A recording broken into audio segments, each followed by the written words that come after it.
बिस्मिल्लाहिर्रहमानिर्रहीम। अल्हम्दुलिल्लाहि रब्बिल आलमीन वस्सलातु वस्सलामु अला सय्यिदिल अंबियाइ वल मुरसलीन। अम्मा बअदु फ़अऊज़ु बिल्लाहि मिनश शैतानिर रजीम। बिस्मिल्लाहिर्रहमानिर्रहीम। इन्नल्लाहा व मलाइकतहु युसल्लूना अलन नबी या अय्युहल्लज़ीना आमनू सल्लू अलैहि वसल्लिमू तस्लीमा। बुलंद आवाज़ से दुरूद पाक अस्सलातु वस्सलामु अलैका या रसूल अल्लाह व अला आलिका व अस्हाबिका या हबीब अल्लाह। अस्सलातु वस्सलामु अलैका या रहमतल लिल आलमीन व अला आलिका व अस्हाबिका या खातमन नबिय्यीन। अल्लाह ताला जल्ल व अला के फ़ज़ल और करम से हुज़ूर नबी अकरम सल्लल्लाहु अलैहि वसल्लम के मिलाद शरीफ की महफ़िल में हम सब जमा हैं। खालिक कायनात हम सब का मिल बैठना अपने दरबार में कबूल मंजूर फरमाए। जितने अहबाब मौजूद हैं सारे तवज्जो के साथ बयान को समाअत करेंगे तो अपनी बात आसानी से कामयाबी से आप तक पहुंचा सकूंगा। आना जाना ये अब जाहिर सी बात है होता रहेगा, तो आप तवज्जो गुफ्तगू की तरफ रखें। वक्त मेरे मलहूज़ है, इंशाअल्लाह मुख्तसर वक्त में चंद बातें आपके गोशगुजार करूँगा। अल्लाह ताला हम सब को हुज़ूर नबी अकरम सल्लल्लाहु अलैहि वसल्लम से हकीकी मानों में मोहब्बत अता फ़रमाए। जामे तिरमिज़ी की हदीस पाक से इब्तिदा करता हूँ। इस हदीस के रावी हज़रत मौला अली मुश्किल कुशा शेर खुदा रदियल्लाहु ताला अन्हु हैं। आप फरमाते कुन्तु मअन नबी बिमक्का, मैं हुज़ूर नबी अकरम सल्लल्लाहु अलैहि वसल्लम के साथ मक्का शरीफ में था। तो फ़ख़रजना फ़ी बाअदि नवाहीहा, तो मैं आक़ा दो आलम सल्लल्लाहु अलैहि वसल्लम के साथ मक्का के अतराफ़ में सैर के लिए निकला।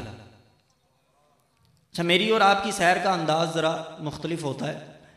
हम सैर को जाते हैं तो उसकी गर्ज़, उसका मकसद ये होता है कि हम अपने आप को फ़्रेश कर लें, हमारा दिल खुश हो जाए, हमारा मिजाज नॉर्मल हो जाए। लेकिन जब हुजूर सैर को जाते हैं, आला हज़रत लिखते हैं ना, वो सुए लालाज़ार फिरते हैं, तेरे दिन है बहार फिरते हैं, और रक्स करते हैं फूल कलियां जब वो सुए लालाज़ार फिरते हैं। तो हज़रत अली कहते हैं मैं सरकार के साथ मक्कातुल मुकर्रमा की किसी वादी में निकला। फमस्तक़बलहु जबलुन वला शजर इल्ला वहुव यक़ूलु अस्सलामु अलैका या रसूल अल्लाह। हज़रत अली रज़ी अल्लाह ताला अन्हु कहते हैं सरकार दो आलम सल्लल्लाहु अलैहि वसल्लम के साथ जब मैं मक्का की वादी में चल रहा था तो हमारे रास्ते में जो भी दरख्त आता, जो भी पत्थर आता, जो भी पहाड़ आता, वो मेरे महबूब सल्लल्लाहु अलैहि वसल्लम को यूं सलाम करता, अस्सलामु अलैका या रसूल अल्लाह। सीरत हलबिया के अंदर इसी तरह की रिवायत में अल्फाज ये हैं कि कोई भी पत्थर और कोई भी दरख्त जो रास्ते में आता था वो सरकार को यूं सलाम करता था, अस्सलातु वस्सलामु अलैका या रसूल अल्लाह। तो पता चला रब्बे कायनात जल्ला व अला हमारे महबूब सल्लल्लाहु अलैहि वसल्लम पर दुरूद भेजता ही है। फरिश्ते दुरूद सलाम के नजराने अर्ज करते हैं, जिन्नों इंस सरकारे दो जहां पर दुरूद सलाम के नजराने पेश करते हैं, हत्ता के पत्थर भी दुरूद पाक पढ़ते हैं, दरख्त भी सरकार पे दुरूद पाक पढ़ते हैं, सलाम पेश करते हैं। हुजूर नबी अकरम सल्लल्लाहु अलैहि वसल्लम की एक बड़ी खूबसूरत हदीस पाक है जिसको कसीर मुहद्दिसीन ने अपनी किताबों में लिखा है। मुस्नद बज़ार में, इमाम तबरानी ने मौजम में, इमाम जलालुद्दीन सुयूती ने दुर्र मंसूर में, इमाम तबरानी ने, इमाम हाकिम ने और दीगर बहुत से मुहद्दिसीन ने इसे नकल किया है। हमारे आका सल्लल्लाहु अलैहि वसल्लम ने एक मरतबा अपने असहाब से सवाल किया, मन अअजबल खल्क़ि ईमाना। साहबा एक सवाल का जवाब दो कि अल्लाह ताला जल्ल जलालुहु ने जितनी मखलूक पैदा की है उस मखलूक में कौन सा ऐसा गिरोह, कौन सी ऐसी जमात है जिसके ईमान पे ताज्जुब और हैरत होती है और बंदे का गोया दिल करता है कि मैं इनके ईमान को दाद दूं, कितना खूबसूरत ईमान है। सरकार ने साहबा से यह सवाल किया तो साहबा ने सोचने के बाद अर्ज की, अल मलाइका, या रसूल अल्लाह, फरिश्ते अल्लाह ताला की वो मखलूक है, वो जमात है जिनके ईमान पे हमें ताज्जुब है और हैरत है और दिल करता है कि इनके ईमान को दाद दें, भी वाह वाह क्या आली शान ईमान है फरिश्तों का। मेरे और आपके नबी सल्लल्लाहु अलैहि वसल्लम ने इरशाद फरमाया, फरिश्तों का ईमान अगरचे बहुत बुलंदोबाला है, मैं मफहूमन अर्ज कर रहा हूं बात, लेकिन ये मेरे सवाल का जवाब नहीं। मुझे बताओ फरिश्ते ईमान नहीं लाएंगे तो कौन लाएगा? अल्लाह ताला अपना कलाम बसूरत वही इनको अता करता है और ये नबियों तक उसकी वही को पहुंचाते हैं। फरिश्ते ईमान नहीं लाएंगे तो कौन लाएगा? इन्होंने तो जन्नत भी देखी है, दोज़ख भी देखी है। फरिश्ते ईमान नहीं लाएंगे तो कौन लाएगा? ये हर वक्त रब्बे कायनात जल्ला वाला के हुक्म के पाबंद है। भी फरिश्ते ईमान नहीं लाएंगे तो आखिर कौन लाएगा? फरिश्ते मर्द और औरत होने से पाक हैं।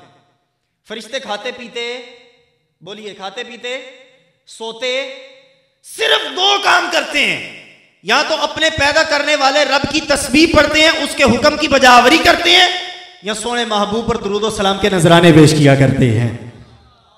तो हुजूर ने फरमाया फरिश्ते ईमान नहीं लाएंगे तो कौन लाएगा? साहबा ने फिर सोचा, अर्ज किया, फन नबीयून या रसूल अल्लाह। आका, अगर फरिश्तों का ईमान भी ताज्जुब वाला नहीं तो फिर अंबिया हैं जिनके ईमान पे ताज्जुब और हैरत है और दिल करता है कि दाद दे भी, वाह वाह, कितना आलीशान ईमान है अंबिया का। हमारे नबी सल्लल्लाहु अलैहि वसल्लम ने इरशाद फरमाया, मुझे बताओ नबी ईमान नहीं लाएंगे तो कौन लाएगा? अल्लाह का कलाम उन पर नाजिल होता है। वो तो ऐसे पाकीज़ा नफूस हैं जिनको खालिक के कायनात ने चुन लिया है अपनी पूरी मखलूक में से। फरिश्तों के बाद तुमने नबियों का जवाब दिया, नबी ईमान नहीं लाएंगे तो कौन लाएगा? वो तो फरिश्ते के वास्ते से अल्लाह से कलाम करते हैं। और फिर खास नबी हजरत मूसा की बात करो तो वो बगैर फरिश्ते के वास्ते के भी अल्लाह से कलाम कर लेते हैं। और फिर अगर मेरी बात करो, मैं रब से कलाम भी करता हूं, रब का दीदार भी करता हूं। तो नबियों का ईमान भी ताज्जुब वाला, नबियों का ईमान भी हैरत वाला नहीं। साहबा ने सोचा और अर्ज की, फ़अस्हाबु का या रसूल अल्लाह, हुजूर अगर फरिश्तों का ईमान ताज्जुब वाला नहीं, नबियों का ईमान ताज्जुब वाला नहीं, तो आपके सहाबा हैं जिनके ईमान पे हैरत और ताज्जुब है। अब जो जुमला हमारे आका सल्लल्लाहु अलैहि वसल्लम ने फरमाया ना, फरमाया कैफ़ ला युमिनु अस्हाबी वहुम यरौना मा यरौन। साहबा तुम ईमान नहीं लाओगे तो कौन लाएगा? मैं मफहूमन अर्ज कर रहा हूं, बात आपको पहुंचा रहा हूं अपने अल्फाज में। साहबा तुम ईमान नहीं लाओगे तो आखिर कौन लाएगा? जिस चेहरे को रब कुरान में वद्दुहा कहता है, तुम सुबह भी उसका दीदार करते हो, शाम को भी उसका दीदार करते हो। साहबा तुम ईमान नहीं लाओगे तो कौन लाएगा? जिसकी आमद की खुशियां गुज़श्ता जमानों वाले करते रहे, अल्लाह ने वो नबी तुम्हें अता फरमा दिया है। साहबा तुम ईमान नहीं लाओगे तो कौन लाएगा? क्या तुम देखते नहीं मैं उंगली उठाता हूं, चांद अपना सीना चीर लेता है? साहबा तुम ईमान नहीं लाओगे तो कौन लाएगा? क्या तुम देखते नहीं मैं दुआ करता हूं, रब डूबा हुआ सूरज वापस पलटा देता है? साहबा तुम ईमान नहीं लाओगे तो कौन लाएगा? तुम देखते नहीं मैं हुक्म देता हूं, दरख्त अपनी जड़ें उखेड़ के मेरे दरबार में हाजिर होता है और मुझे सजदा करता है। साहबा तुम ईमान नहीं लाओगे तो कौन लाएगा? क्या तुम देखते नहीं ऊंट मुझसे कलाम करते हैं? क्या तुम देखते नहीं परिंदे मुझसे बातें करते हैं? क्या तुम देखते नहीं शहद की मक्खी मुझसे बातें करती है? क्या तुम देखते नहीं हिरनी मुझसे फरियाद करती है? साहबा तुम ईमान नहीं लाओगे तो कौन लाएगा? कुएं तुम खोदते हो, पानी खारा निकलता है, पीने के लायक नहीं होता, मुझे बुला लेते हो, मैं आ जाता हूं, अपना लुआब यानी मुबारक थूक कुएं में डालता हूं, अल्लाह पानी मीठा कर देता है। साहबा तुम ईमान नहीं लाओगे तो कौन लाएगा? जंग में तुम्हारी पिंडली टूट जाती है, तुम्हारी आंख का डेला बाहर आ जाता है, तुम्हारा बाजू कट जाता है, तुम मेरे पास आ जाते हो, मैं दस्ते शिफा फेरता हूं, अल्लाह पहले से ज्यादा मजबूत कर देता है, लुआब लगा के आंख को उसकी जगह रखता हूं। तुम खुद कहते हो इतना तेज सही आंख नहीं देती जितना तेज सोने तेरी दी हुई आंख देखा करती है। तुसी ऊपर आ जाओ, आ जाओ, आ जाओ।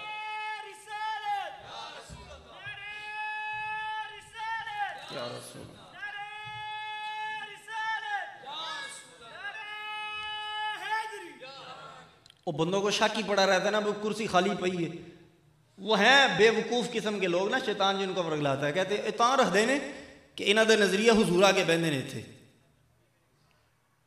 वाह जी वाह, ये ना सोचो कि वो आएंगे तो ठहरेंगे कहाँ, वो तो खुशबू की तरह दिल में उतर जाते। साहबा तुम ईमान नहीं लाओगे तो कौन लाएगा? जंग के अंदर तुम्हारी तलवार टूट जाती है, मेरे पास आ जाते हो, मैं कहता हूं दरख्त की टहनी ले आओ, मैं अपने हाथ में पकड़ के तुम्हें देता हूं, जो काम तलवार करती है वो दरख्त की टहनी करना शुरू कर देती। साहबा तुम ईमान नहीं लाओगे तो कौन लाएगा? क्या तुम देखते नहीं एक काफिर की मुट्ठी होती है, उसमें कंकर होते हैं, वो मुझसे कहते हैं अगर नबी हो तो बताओ मेरी मुट्ठी के अंदर क्या शय बंद है? तो मैं कहता हूं मैं बताऊं तेरी मुट्ठी में क्या है? या जो तेरी मुट्ठी में कंकर है मेरा कलमा पढ़े। तो फिर तुम देखते हो काफिर की मुट्ठी में पत्थर तुम्हारे नबी का कलमा पढ़ना शुरू कर देते हैं। साहबा तुम ईमान नहीं लाओगे तो कौन लाएगा?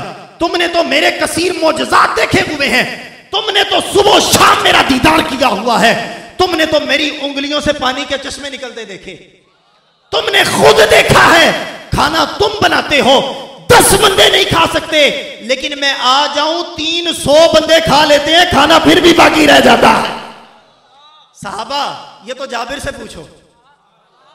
हजरत जाबिर रदी अल्लाह ताला अन्हु, उनके वालिद गिरामी फौत हो गए, कर्जा चढ़ा हुआ है। मैं जल्दी जल्दी कुछ बातें पहुंचा रहा हूं, तवज्जो रखें।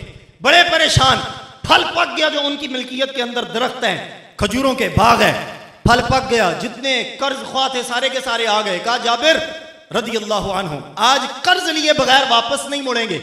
हजरत जाबिर रदी अल्लाह ताला अन्हु कर्ज ख्वाहों को देखते हैं, फिर अपनी खजूरों की तरफ नजर डालते हैं और सोचते हैं खजूरें तो बहुत थोड़ी हैं, 2-3 बंदों को दी तो काफी हो जाएंगी, बाकी बंदे फिर मेरा गिरबान पकड़ेंगे, भाई कर्ज वापस करो।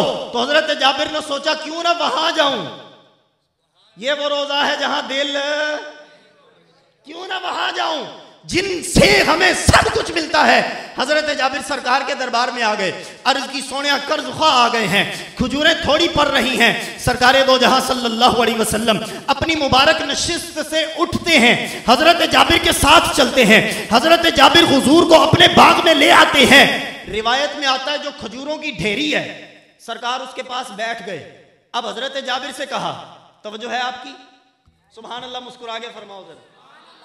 हजरत जाबिर से फरमाया, ए जाबिर बुलाओ कर्ज ख्वाहों को। सरकारे दो जहां ने अपने मुबारक हाथों से खजूरें उठाना शुरू की, कर्ज ख्वाहों को देना शुरू की। सारे के सारे कर्ज ख्वाह अपनी खजूरें लेके वापस चले जाते हैं। हजरत जाबिर कहते हैं जब मैं खजूरों के ढेर को देखता हूं मुझे लगता है एक भी कट नहीं हुई। अच्छा, अब जाबिर ने जब देखा ना भी खजूरों का ढेर उसी तरह लगा हुआ है और सरकार भी मौजूद, कर्ज ख्वाह भी खुश, सारे चले गए, तो जाबिर बड़े खुश हुए, दिल बड़ा खुश है। जब खुशी होती है ना तो वो संभाली नहीं जाती, खुशी दिल में रोकी नहीं जाती।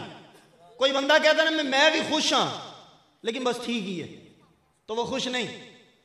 लोग कहते ना तुहानू भी असी भी खुश हाँ पर लैटा नहीं लाते, खुश तो है असी भी झंडे नहीं चाहते, खुशी तो सानू भी बड़ी असी पर महफिल नहीं करते, झूठ बोलते हैं।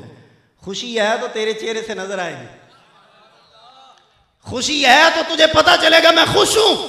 हजरत जाबिर को सरकार ने देखा भाई खुश है, तो सरकार ने फरमाया जा आप दे बेलियां नूं दस जाके।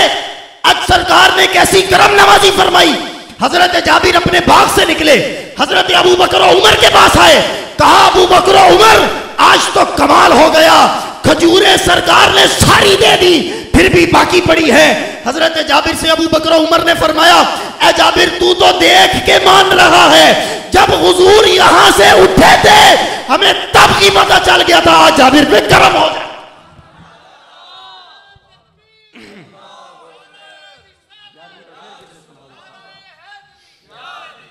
तो साहबा तुमने तो ये भी देखा होगा, मुस्कुरा के सुभान अल्लाह जरा फरमा।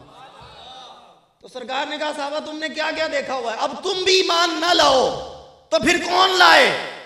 साहबा तुम्हारा भी ईमान हैरत वाला ताज्जुब वाला नहीं।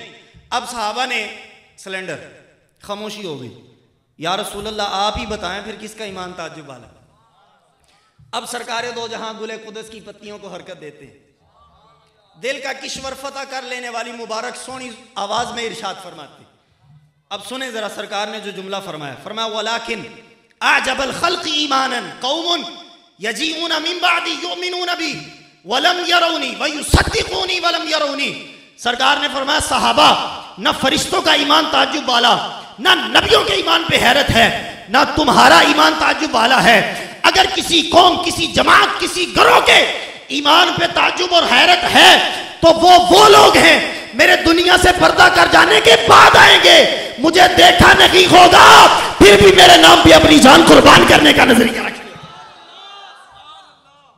फरमाया मुझे देखा नहीं होगा, बिन देखे फिदा हुए बैठे होंगे।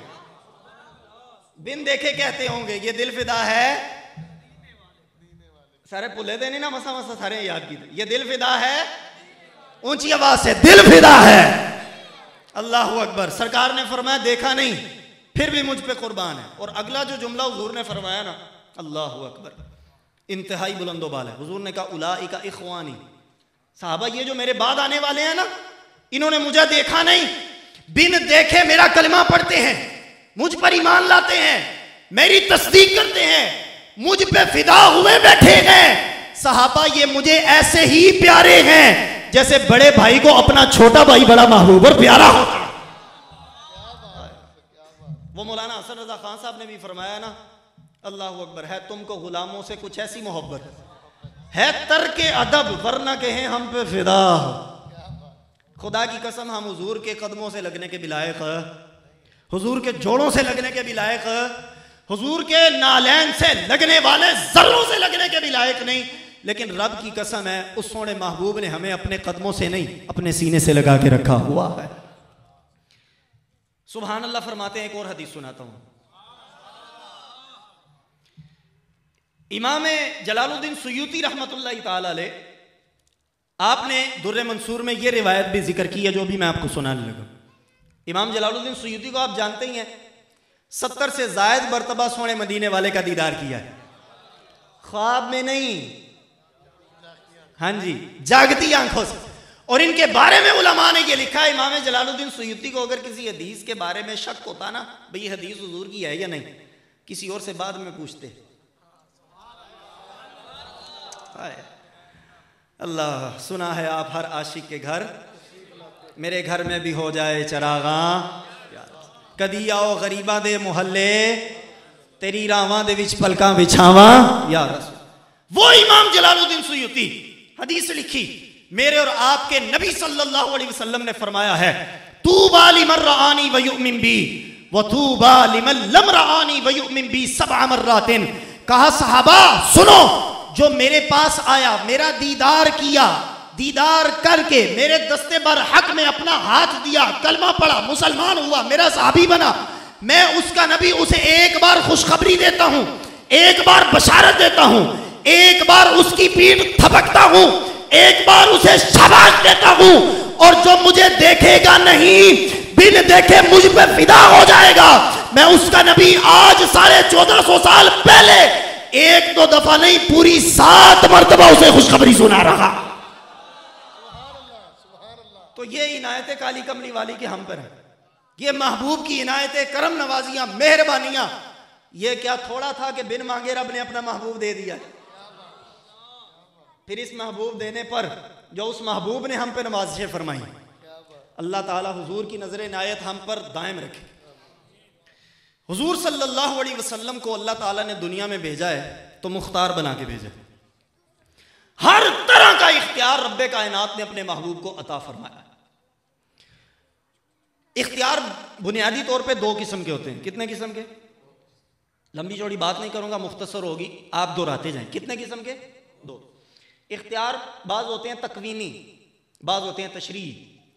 तशरीई इख्तियार का मतलब होता है शरई इख्तियार, किसी चीज को हलाल करने का इख्तियार, किसी चीज को हराम करने का इख्तियार।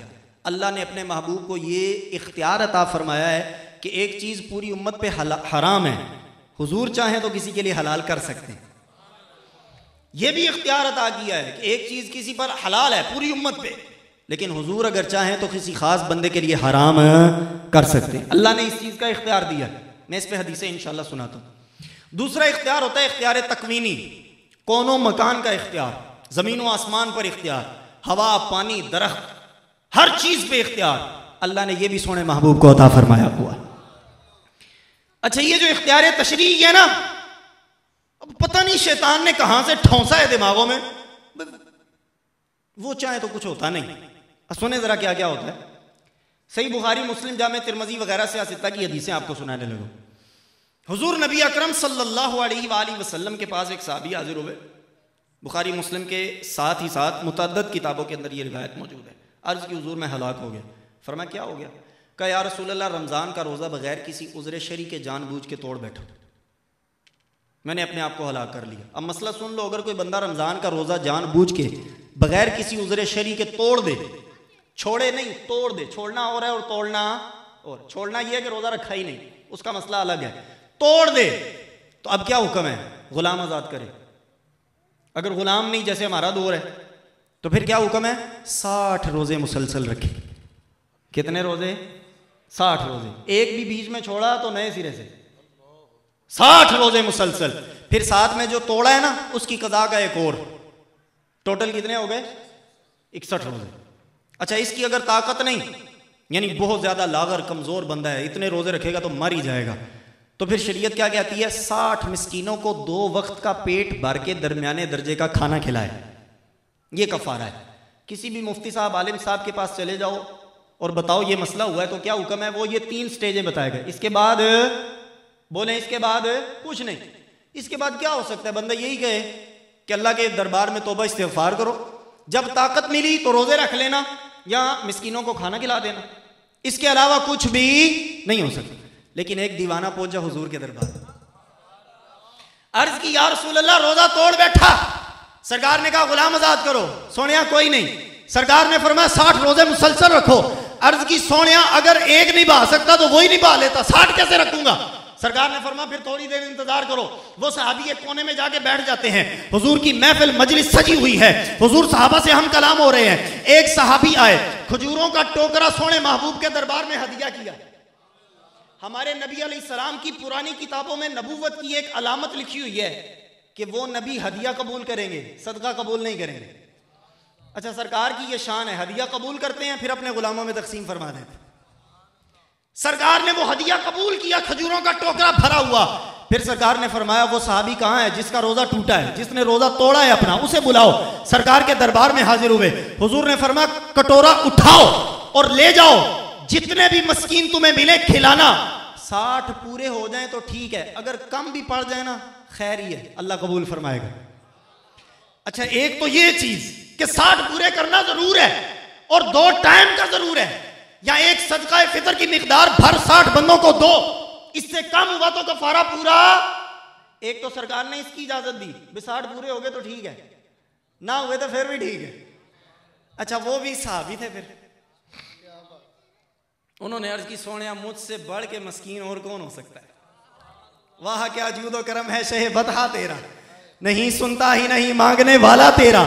धारे चलते हैं अता के वो है खतरा तेरा, तारे खिलते हैं सखा के वो है जर्रा तेरा। और मैं तो मालिक ही कहूंगा कि हो मालिक के हबीब, यानी महबूब मुहिब में नहीं मेरा। सोनिया मुझसे बढ़ के मिस्कीन कौन होगा? अब सुनो सरकार ने क्या इरशाद फरमाया। औरों के लिए हुक्म यह है कि कटोरा उठाएं, मस्कीनों को खाना खिलाएं, फिर कफारा अदा होगा। अगर खुद खा लिया, बीवी बच्चों को खिलाया, कफारा अदा नहीं होगा। सरकार ने फरमाया क्या याद करेगा? कटोरा उठा, अपने घर में ले जा, खुद भी खा, बीवी बच्चों को खिला, अल्लाह तेरा पेट भी भरेगा, तेरे रोजे का कफारा भी कबूल फरमा लेगा। पता चला अल्लाह ने सोने महबूब को इख्तियार अता फरमाया। इसी तरह मुस्कुराते चेहरों से सुभान अल्लाह को एक और हदीस सुना था। हज फर्ज हो गया। साहबी ने अर्ज की या रसूल अल्लाह हर साल ही? हुजूर खामोश। 3 बार पूछा या रसूल अल्लाह क्या हर साल ही फर्ज है? सरकार ने फरमाया मैं खामोश हो जाऊं, तुम भी चुप कर जाया करो, ज्यादा सवाल ना किया करो। अगर मैं हाँ कह देता, है तो एक बार फर्ज और वो भी साहिब इस्तिताअत पे, लेकिन अगर मैं हाँ कह देता, लौ कुल्तु नअम, दरस निज़ामी वाले बैठो तो लौ समझो, अगर कह देता, कहा नहीं, लेकिन अगर निकल जाता ना मुंह से तो अल्लाह ने हर साल ही फर्ज कर देना था। अच्छा, ये बात की बात है हर साल फर्ज हुआ या नहीं, लेकिन अगर हुजूर की जुबान से निकलता तो हमारा इमाम वैसे तो नहीं शेर कहता, वो जुबान जिसको सब कौन की कुंजी कहे, उसकी नाफिज हुकूमत पे लाखों सलाम। जुबान सरकार को रब ने वो अता की है कि उस जुबान से जो बात निकल जाए शरीयत में हुक्म का दर्जा रखा करती है। एक और हदीस सुनाता हूं। हजरत खुजैमा, क्या नाम है साहबी का? हजरत, सारे बोल लो बरकत होती है, हजरत रदी अल्लाह ताला अन्हु। सरकार ने एक यहूदी से सवारी का जानवर खरीदा। जब जानवर खरीदा ना तो हुजूर पाक सल्लल्लाहु अलैहि वसल्लम के पास उस वक्त उस जानवर की कीमत नहीं थी, तो हुजूर गए कीमत लेने के लिए। वापस आए, उसको कीमत अदा की तो वो मुकर गया, कहने लगा भाई मैंने तो बेचे ही नहीं आपके हाथ। अगर बेचा है तो उसूल है कि जो बंदा दावेदार होता है अलबय्यिनतु अलल मुद्दई, दावा करने वाले के जिम्मे गवाह होता है।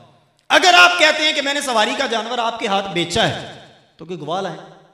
अब ये बात चल रही है हुजूर की उस यहूदी के साथ सवारी खरीदने के बारे में बात चल रही है, तो यहां से हजरत खुजैमा आए ना, उन्होंने देखा हुजूर अलैहिस्सलाम को कोई यहूदी तंग कर रहे, परेशान कर रहे।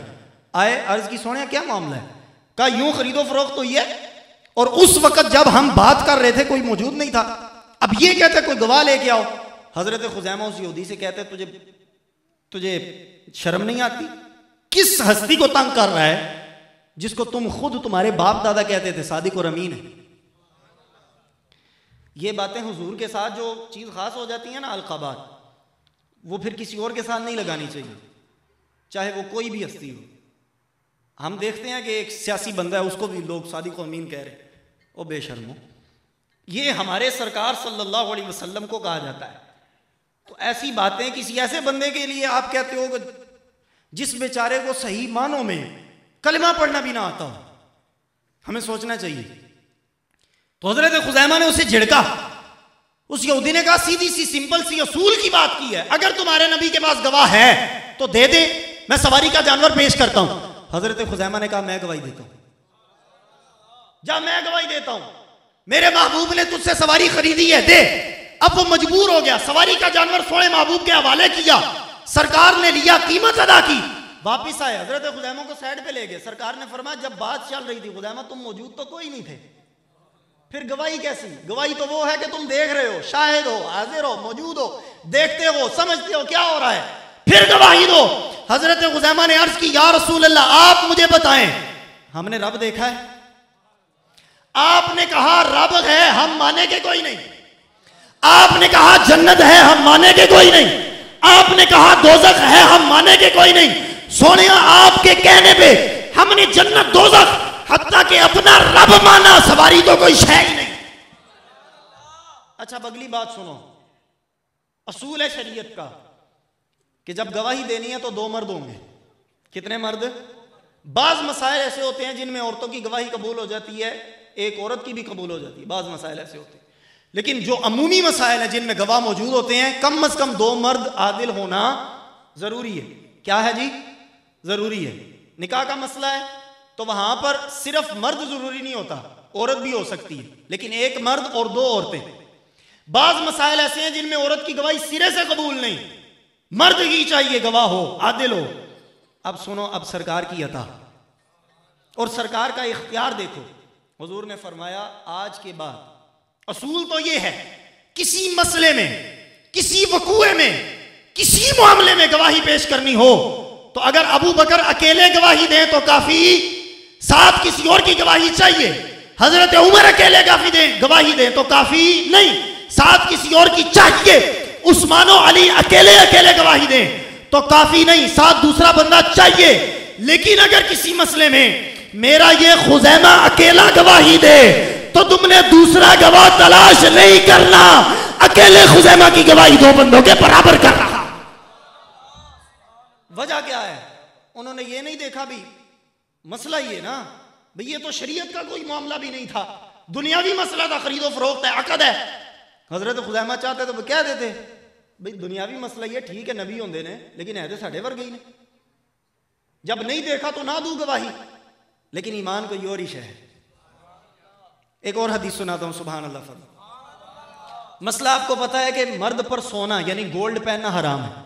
गोल्ड पहनना हराम, पूरी जिंदगी पहने फिर भी हराम है, घंटे आधे घंटे के लिए पहले फिर भी हराम, शादी पे पहने फिर भी ऊंची आवाज से है, क्या है? हराम। सालगिरह पे पहने फिर भी वो कहते ने ना सानू फलाने रिश्तेदार पवाई ना पाइए तो रुस जासी। ऐ सोच लो अगर मदीने वाला रुस गया तो फिर। तो सोने की अंगूठी मर्द पे पहनना हराम है, सिर्फ एक अंगूठी मर्द पहन सकता है। कौन सी? 5 शरायत हो उसमें। नंबर 1 चांदी की हो। किस चीज की हो? चांदी। नंबर 2 4.5 माशे से कम हो, पूरी भी जायज नहीं, 4.5 माशे, 4.5 माशे से कम हो। नंबर 3 एक नगीना हो, नगीना हो उसमें, नगीने के बगैर भी जायज है। नंबर 4 एक से जायद नगीना ना हो। नंबर 5, एक वक्त में एक ही पहने, भावें पीर है तो भावें मुशीर है, एक वक्त में एक ही पहने, क्योंकि मदीने वाले मुस्तफ़ा की शरीयत ये कहती है। ऐसा पीर नहीं हो सकता जिसको अल्लाह ने 2 हाथों में 10 उंगलियां दी हैं तो अंगूठियां उसने 12 पहनी हुई हैं, बदबख्त आदमी, वो पीर नहीं। पहुंचा जरूर है शैतान तक, रहमान तक नहीं। तो इन 5 शराइत से एक अंगूठी जायज है मर्द के लिए, सोने की अंगूठी पहनना हराम है। जिस हदीस में सरकार ने सोने की अंगूठी मर्दों पे पहनना हराम करार दिया है, उस हदीस को रिवायत करने वाले साहबी हैं हजरत बर्रा बिन आजिब। हजरत बर्रा, क्या नाम है? बर्रा रज़ी अल्लाह ताला अन्हु खुद इस हदीस को रिवायत करते हैं कि सोने महबूब ने सोना पहनना मर्दों पे हराम किया है, लेकिन अपने हाथ की उंगली में सोने की अंगूठी पहनी हुई है। किसी ने कहा बर्रा मसला नहीं पता, बस सरकार ने सोने की अंगूठी मर्दों पे हराम करार दी है, तुम जानते नहीं? हजरत बर्रा ने कहा मुझे मालूम है। कहा तुमने क्यों पहनी है? कहा जिस मदनी माही ने सब पे हराम की है उसी ने मुझे अता फरमाई है। क्या वाकया है इसका? हजरत बर्रा बिन आजिम कहते हैं जंग होती है, माले गनीमत इकट्ठा होता है, सरकारें दो जहां की बारगाह में रखा जाता है, हुजूर उठा उठा के अपने गुलामों में तकसीम कर रहे हैं, तकसीम करते जा रहे, तकसीम करते जा रहे, सब कुछ सरकार ने अपने गुलामों में तकसीम कर दिया। आखिर में एक सोने की अंगूठी बाकी रह गई और मैं रह गया जिसको कुछ नहीं मिला। अब हजरत बर्रा कहते हैं सरकार ने वो सोने की अंगूठी अपनी उंगलियों में उठाई, एक नजर हुजूर उस अंगूठी को देखते हैं, दूसरी नजर मुझे देखते हैं, एक नजर सरकार अंगूठी को देखते हैं, दूसरी नजर सरकारें दो जहां मुझ पे डालते हैं। अच्छा हुजूर अगर वो अंगूठी हजरत बर्रा को ना भी देते ना तो सरकार ये जो बार बार हजरत बर्रा को देख रहे हैं यही बहुत है, यही काफी है। वो पूरी महफिल लगी हो और हुजूर की निगाह एक ही साहबी को देखती हो। अल्लाह अकबर। हजरत बर्रा कहते हैं फिर सरकार ने मुझे बुलाया, करीब बुलाया, मेरा हाथ पकड़ा, खुद अपने मुबारक हाथों से सोने की अंगूठी मुझे अता फरमाई और कहा बर्रा और कोई हो ना हराम है, लेकिन तुम्हारी उंगली से कोई उतरवा नहीं सकता, मैं हलाल कर रहा हूं तुम्हें अता। इसीलिए तो कहते हैं जहां बानी अता कर दे भरी जन्नत हिबा कर दें। और नबी मुख्तारे कुल हैं, नबी मुख्तारे कुल हैं, जिसको जो चाहे अता कर दे। हजरत सुराका साहबी रसूल, नाम दोहरा लो, हजरत रज़ी अल्लाह ताला अन्हु। हिजरत की सरकार ने मदीने की तरफ, काफिरों ने अबू जहल एंड कंपनी लोगों को इकट्ठा किया और उन्हें बड़ी बड़ी ऑफरें की, भी मुसलमानों के नबी को पकड़ के लाओ तो ये इनाम देंगे, तोहफा देंगे, हदिये देंगे, भर देंगे माल से। तो बड़े पकड़ने आए, उनमें एक सुराका भी हैं। हुजूर के पास पहुंचे ना तो पकड़ने लगे, अपनी सवारी को आगे बढ़ाया तो सरकार ने जमीन को इशारा किया, जमीन ने हजरत सुराका की सवारी के कदम अपने अंदर दंसा लिए। जमीन भी कहती होगी सोने ये जो हाथ बार बार आसमान पे उठ जाता है, कभी चांद चीर रहा है, कभी सूरज वापस ला रहा है, कभी बादलों को हिला रहा है, कभी मेरे पे भी पै जाए। सरकार ने इशारा किया, फौरन जमीन ने हजरत सुराका के जो जानवर था जिस पे आप सवार थे उसके पांव धंसा लिए। हजरत सुराका को पता तो चल गया भाई ये चाहे तो कुछ भी कर सकते हैं। कहा सोने माफ करो ना, तो अब नहीं पकड़ूंगा। और हुजूर की देखो शान, गुलाम तो आपसे फैज पाते ही हैं, जो दुश्मन है जान का, पकड़ने आया है, मारना चाहता है, माफी मांगे सरकार उसे भी माफ फरमा दे। हजरत सुराका को छोड़ दिया। जब छूट गए ना तो बंदा जब तकलीफ में होता है ना, बड़ा अल्लाह अल्लाह तस्बीह आ जाती है हाथ में, मुसल्ला ये वो सब कुछ होना चाहिए, तकलीफ में रब याद हो, असल मजा है फरावानी भी हो, फिर रब दी याद भी हो। छूट गए ना हजरत सुराका तो अब थोड़ा जोर आ गया, फिर पकड़ने लगे। सरकार ने फिर इशारा किया, जमीन ने फिर पकड़ लिया सवारी को। अब कहा सोने हुण जे छोड़ो ना तो पक्का माफी, अब नहीं करूंगा। तो सरकार ने फरमाया जा सुराका माफ किया। जमीन ने छोड़ दिया, हजरत सुराका उतरे, हुजूर का कलमा पढ़ मुसलमान हो। कहा सुराका सरदार रहे हो अपनी कौम में, सरदारी में वो यश ही नहीं देखी होगी जो मेरे गुलाम हो गए तुम्हें देने लगा। कहा सुराका अगर मुझे पकड़ लेते तो क्या मिलता, सुर्ख ऊंट तुम्हें दिए जाते, जाने क्या क्या चीजें अता की जाती। एक तो शरफ ये मिला मेरे सहाबी हो गए, अब जितने भी दुनिया के अंदर इंसान है सिवाय अंबिया और रसूलों के, अल्लाह ने सबसे अफजल मकाम और मर्तबा तुम्हें अता फरमा दिया है, क्योंकि हमारे नबी के सहाबा सब अंबिया के सहाबा से अफजल है। सुभान अल्लाह फरमा दे इस बात। एक तो सहाबियत अता की, फिर सरकार ने कहा सुराका सुनो बशारत, ईरान फतह होगा, मुसलमान ईरान से जंग जीतेंगे, ईरान पर इस्लाम का झंडा लगाएंगे और ईरान का बादशाह किसरा, उसके जो सोने के कंगन हैं वो लाए जाएंगे और तुम्हारे हाथों में पहनाए जाएंगे। एक अंगूठी पहनना, छाप पहनना हल्की सी जायज नहीं, कंगन सोने के। अच्छा, सरकार ये फरमा गए, हुजूर ने फरमाया हुजूर दुनिया से रुखसत हो जाओ। हजरत सिद्दीक अकबर का दौर आया, वो भी दुनिया से रुखसत हो गए। हजरत उमर का दौर आया, तब जाके ईरान फतह हुआ। पता नहीं वो दीवार अब तक लोगों की क्यों नहीं टूट रही जिसके पीछे नबी को नजर नहीं आता।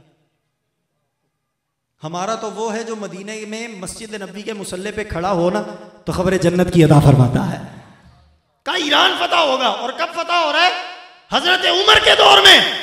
और ईरान फतह होने की सिर्फ खुशखबरी नहीं दी, ये भी खुशखबरी दी है जब ईरान फतह होगा सुराका तू जिंदा भी होगा। ईरान फतह हो गया, हजरत उमर का दौर है, माले गनीमत इकट्ठा किया जाता है। हजरत उमर फरमाते हैं किसी और को कुछ दूं या ना दूं, सुराका को ढूंढ के लाओ। हजरत सुराका को बुलाया, सबके सामने बादशाह के जो कंगन थे सोने के हजरत सुराका के हाथ में पहनाए और ऐलान किया किसी और के लिए सोना पहनना हराम है, सुराका के हाथों से कोई उतरवा नहीं सकता, क्योंकि साहिब शरीयत मोहम्मद अरबी ने इन पर हलाल फरमाए हैं।